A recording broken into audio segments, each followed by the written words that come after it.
Rumah Pak Anies di gang pada APBD Jakarta sangat besar, korup. Iya, Pak Anies dengan 80 triliun saja sudah bisa income itu di Jakarta, bisa banyak ngurus Jakarta. Tuh Pak Heru 81 dianggap kurang. Coba, kan ketahuan siapa pemimpin yang betul-betul menggunakan dana rakyat untuk rakyat, dan mana yang dana rakyat untuk bagi-bagi gitu.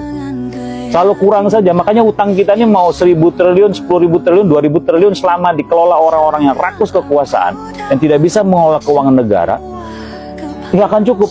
Terus ngutang aja tuh, ya, terus ngutang aja. Kita ini rakyat Indonesia adalah negara maritim, negara pertanian, tapi pertanian kita tidak bisa pernah berbangga-bangga dengan negara lain. Bahkan di Asia Tenggara kita harus nomor kesekian, padahal negara kita subhanallah pertaniannya, kelautan paling, tapi nggak bisa diurus oleh negara kita gitu. Karena mereka tuh pengen tuh proyek-proyek. Kalau sudah bikin program itu bagaimana ada proyek, itulah kata Pak Anies, negara tuh cari untung gitu. Coba, negara cari untung, jadi kayak dagang-dagangan. Negara itu membangun rakyat, membangun negara, bukan cari untung. Keren tuh kalimat Pak Anies. Ya, kini negara diurus kayak gini nih. Bertahun-tahun kita tidak pernah bangga sebagai negara maritim, kita tidak pernah bangga luar biasa, semua itu sebagai gimmick gitu.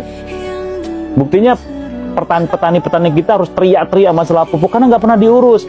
Ngapain ngurus-ngurus kayak gitu kan, mending kita bikin mercusuar, ada kereta api cepat, ini lebih, wah saya sebagai presiden hebat.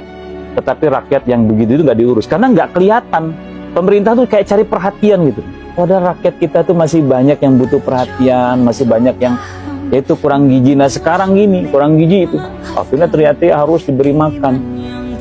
Caranya itu hanya sebatas rakyat itu adalah orang yang itu bener kayak kebun binatang tuh, digemukin, diatur gitu seenaknya sendiri, dan merasa kita ini pemilik kebun binatang yang paling hebat, yang betul-betul kayak binatang kita itu. Enggak, coba nih dengarkan teman-teman, apa kata Pak Anies ketika bicara tentang kemiskinan di Apindo. Kemiskinan itu bukan persoalan sosial, kata Pak Anies. Ada persoalan sosial, tapi negara selalu melihat kemiskinan sebagai persoalan sosial, maka ada namanya kesejahteraan sosial, ada bansos. Pernahkah negara betul-betul memikirkan kemiskinan adalah persoalan ekonomi? Sebab yang miskin itu mereka juga punya pekerjaan, mereka guru, mereka petani, kerja pagi, kerja pulang sore, tetapi tidak pernah bisa memberikan kesejahteraan buat keluarganya. Maka dikategorikan miskin, baru kemudian dikasih bansos. Jadi diajarilah bangsa kita tuh minta-minta gini loh guys. Mental orang miskin, mental diminta-minta. Paling ingat loh ya, ingat, ciri khas penguasa yang otoriter dan diktator selalu menjadikan kemiskinan dan kebodohan, dan itu dilanggengkan untuk kepentingan mereka. Hanya dengan kemiskinan dan kebodohan mereka bisa langgeng di kekuasaan. Dan selama ini negara ini selalu melanggengkan itu. Makanya bansos selalu ada. Sekarang lihat, bansos digunakan untuk mencari suara. Dibangun mental pengemis. Betul tuh Mas Andi.